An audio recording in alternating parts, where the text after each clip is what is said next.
حضرت سعد بن ناجیہ رضی اللہ تعالی عنہ صحابی رسول ہیں، جلیل القدر ہیں، سلیم الفطرت اور سلیم العقل ہیں۔ آپ نے اسلام قبول کیا، اللہ کے نبی صلی اللہ علیہ وسلم کی بارگاہ رسالت میں حاضر ہوئے، ملاقات کی، فرمایا یا رسول اللہ کافی عرصہ ہو گیا ہے، ایک بات پریشان کر رہی ہے، آپ سے کچھ پوچھنا چاہتا ہوں۔ اللہ کے نبی صلی اللہ علیہ وسلم نے فرمایا ہاں صاحب پوچھو، کیا پوچھنا چاہتے ہو؟ حضرت صاحب نے فرمایا یا رسول اللہ جاہلیت کا وقت تھا، اسلام قبول نہیں کیا تھا، میری 2 اونٹنیاں گم ہو گئیں، میں پریشان ہو گیا کیونکہ دونوں اونٹنیاں حاملہ تھی، پریگننٹ تھی، اور دونوں کے ہی پیٹ میں 10 ماہ کا بچہ تھا۔ میں اس پریشانی کے عالم میں تھا کہ میری 2 اونٹنیاں گم ہو گئی ہیں۔ میں گھر سے نکلا، اپنا سامان باندھا، اونٹ لیا، بیٹھا اور دور دراز ان کی تلاش میں سفر پر نکل پڑا۔ فرماتے ہیں کہ جنگل پار کرنے کے بعد میں ایک ایسے علاقے میں پہنچا، وہاں پر مجھے معلوم ہوا کہ 2 اونٹنیاں یہاں پر موجود ہیں۔ آپ گئے، وہاں پر ایک بزرگ بیٹھا ہوا تھا گھر کے باہر، اس کے پاس وہ دونوں اونٹنیاں کھڑی تھیں۔ آپ نے فرمایا کہ میں ان کے پاس بیٹھ گیا، تھوڑی دیر بات چیت کرنے کے بعد میں نے ان سے کہا کہ میں اس سلسلے میں حاضر ہوا ہوں، میری یہ 2 اونٹنیاں ہیں، گم ہو گئی ہیں، جو کہ یہ نظر آ رہی ہیں اور یہ میری ہی دونوں اونٹنیاں ہیں۔ اس بزرگ نے کہا ٹھیک ہے، اگر آپ کی ہیں تو آپ لے جائیں۔ اسی لمحے میں آنن فانن گھر سے ایک بچے کے رونے کی آواز آئی۔ گھر میں خاتون تھی، اس بزرگ کی بیوی تھی، اس کے ہاں ایک بچے کی پیدائش ہو رہی تھی۔ تو بزرگ نے پوچھا بتائیں کیا پیدا ہوا ہے، بیٹی ہے یا بیٹا؟ حضرت صاحب نے پوچھا کہ اگر آپ کے ہاں بیٹی پیدا ہوتی ہے، ظاہر ہے زمانہ جاہلیت میں ہے، واقف ہیں کہ بیٹے کی پیدائش پر اور بیٹی کی پیدائش پر لوگوں کا کیا رد عمل ہوتا ہے، لوگوں کا ہی نہیں ماں باپ کا کیا رد عمل ہوتا ہے۔ زمانہ جاہلیت میں جو مرد حضرات تھے، جب ان کے ہاں بیٹی میں آپ کو ایک چھوٹی سی بات بتاتا ہوں کہ جاہلیت کا دور ہوتا ہے، جب ان کے ہاں بچہ پیدا ہونے لگتا ہے، کسی بچے کی پیدائش ہوتی ہے، تو وہ 5-10 دن پہلے ہی گھر کے باہر ایک گڑھا بھی کھود لیتے ہیں۔ وہ اس صورت میں کھودتے ہیں کہ اگر ان کے ہاں بیٹا پیدا ہو گیا تو وہ اس کو گھر میں رکھ لیتے ہیں، اگر بیٹی پیدا ہو گئی تو وہ اس بچی کو اس گڑھے کے اندر دفنا کر اوپر مٹی ڈال کر اس کو بند کر دیتے ہیں اور اس کو دفنا دیتے ہیں۔ پیدائش سے 5-10 دن پہلے ہی وہ لوگ اس سوچ کے ساتھ گھر کے باہر گڑھا کھود لیتے ہیں۔ یہ تھی جاہلیت، یہ اسلام سے پہلے کا وقت تھا۔ اللہ کے نبی صلی اللہ علیہ وسلم کو آپ نے یہ بات بتائی، یہ واقعہ آپ سنا رہے ہیں اپنا، اللہ کے نبی صلی اللہ علیہ وسلم۔ پھر کہتے ہیں کہ میں نے اس بوڑھے سے پوچھا کہ اگر آپ کے ہاں بیٹی پیدا ہوئی، ابھی رونے کی آواز آئی تھی، یہ خبر نہیں ملی تھی کہ وہ بچہ ہے یا بچی ہے، صرف رونے کی آواز پر حضرت صاحب نے پوچھا اے حضرت اگر آپ کے ہاں بیٹی پیدا ہو گئی یا بیٹا پیدا ہو گیا تو آپ نے اس کے لیے کیا سوچ رکھا ہے؟ اس بزرگ نے کہا کہ اگر بیٹا پیدا ہو گیا تو یہ میرے لیے شرف کی بات ہے اور میرے قبیلے کی شان میں اضافہ ہوگا اور میرا گھرانہ قبیلے میں عمدہ سمجھا جائے گا کہ اس گھر میں لڑکا ہے اور اس گھر میں بیٹا پیدا ہوا۔ اگر بیٹی پیدا ہو گئی تو میں اس کو زندہ دفنا دوں گا۔ حضرت صاحب نے پوچھا اس کی وجہ؟ اس بزرگ نے کہا کہ میں اپنے سر کو اپنے داماد کی چوکھٹ پر جھکانا نہیں چاہتا، میں اس بچی کے پیدا ہونے کے بعد آنے والی مصیبتوں اور معاشرے کے باتوں سے، تانوں سے میں اپنے آپ کو دور رکھنا چاہتا ہوں۔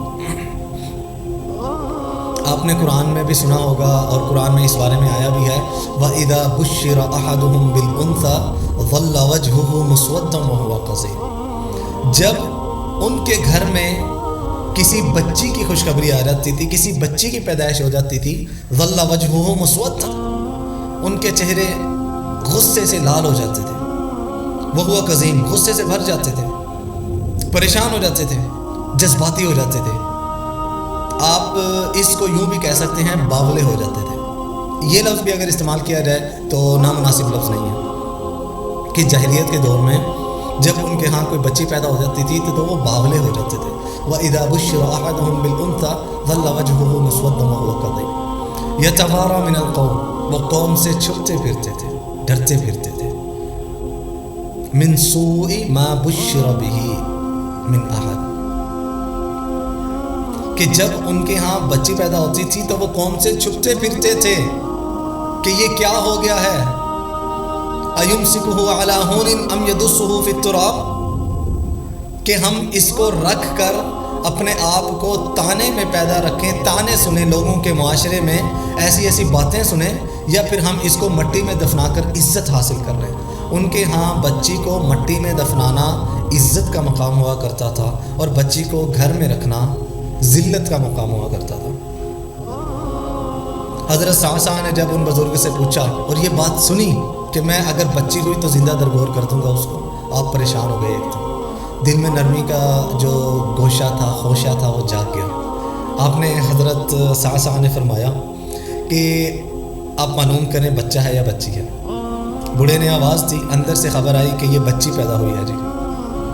حضرت صعصع نے پوچھا اچھا جی اب آپ کیا کریں گے؟ بوڑھے نے کہا کہ آپ اس کو دفن کر دیں۔ حضرت صعصع نے کہا آپ رک جائیں، یہ بچی آپ مجھے دے دیں۔ اس بوڑھے نے کہا آپ اس کا کیا کرو گے؟ حضرت صعصع نے کہا کہ مجھے یہ بچی آپ دے دیں۔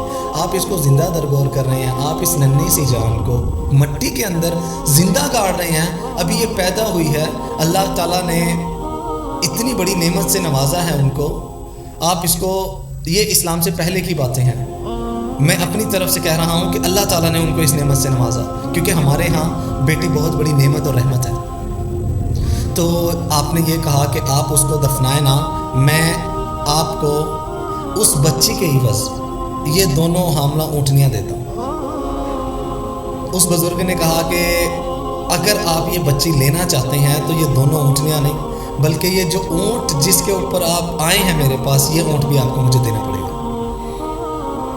حضرت صعصع نے کہا ٹھیک ہے، لیکن میں آپ سے یہ چاہتا ہوں کہ آپ میرے ساتھ اپنا ایک بندہ بھیج دیں، یہ اونٹ پر میں اس بچی کو لے کر اپنے گھر چلا جاتا ہوں، واپسی پر یہ بندہ آپ کا یہ والا اونٹ لے آئے گا۔ انہوں نے حامی بھر لی، وہ چلے گئے۔ حضرت صعصع کہتے ہیں کہ میں وہ بچی کو لے کر گھر پہ آ گیا۔ یہ واقعہ آپ اللہ کے نبی صلی اللہ علیہ وآلہ وسلم کو سنا رہے ہیں جاہلیت کا۔ کہتے ہیں کہ میں بچی کو گھر میں لے کر آ گیا، میں نے آ کر کنیز کو، بچی کو، اس وقت کنیزیں ہوتی تھیں، نوکرانیاں ہوتی تھیں، غلام ہوتے تھے، آپ نے اس بچی کو اس کنیز کو دیا اور اس کو کہا کہ آپ اس کو دودھ پلائیں اور اس کی پرورش کریں۔ کنیز نے بچی کو دودھ پلایا، پلاتی رہی، کچھ عرصہ اس کی پرورش کی، بچی تھوڑی سی بڑی ہو گئی، تھوڑی سی بڑی سے یہ مطلب 8 مہینہ 10 مہینہ 1 سال کی بچی ہو گئی۔ حضرت صعصع کہتے ہیں کہ جب میں اس بچی کو پکڑتا تھا نا، وہ بچی کبھی میری داڑھی سے کھیلتی تھی، کبھی میرے سینے سے لگ جاتی تھی، مطلب مجھے پیار کرتی تھی، اپنے ہاتھوں سے لمس کرتی تھی میرا۔ حضرت صعصع کہتے ہیں کہ مجھے بہت خوشی ہوتی تھی۔ اللہ تعالیٰ نے سلیم الفطرت رکھا تھا، سلیم العقل رکھا تھا، جاہلیت میں بھی، اسلام لانے سے پہلے بھی دل میں نرم گوشہ ہوتا تھا، نرم خوشہ ہوتا تھا، تو بچی کے ہلکے سے ہاتھ لگنے سے، بچی کی ہلکی سے محبت سے آپ کا دل باغ باغ ہو جاتا تھا۔ تو آپ کو یہ خوشی اتنی راس آئی کہ آپ فرماتے ہیں کہ اللہ کے رسول، میں اس کے بعد اس بچی کی محبت کو محسوس کرنے کے بعد میں ان علاقوں کا، ان محلوں کا، ان شہروں کا، ان قبیلوں کا، ان گھرانوں کا اور ان لوگوں کا پتہ کیا کرتا تھا کہ ایسے کون سے گھرانے ہیں، کون سے لوگ ہیں جو بچیوں سے ناخوش ہیں، بچیوں کے پیدا ہونے پر بچیوں کو زندہ درگور کر دیتے ہیں۔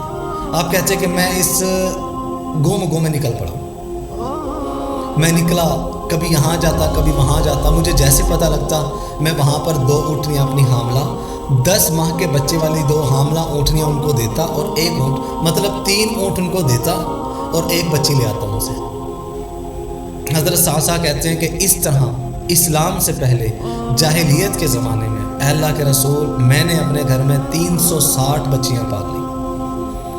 میری حویلی میں، میرے گھر کے صحن میں 360 بچیاں میں نے پالنا شروع کر دی۔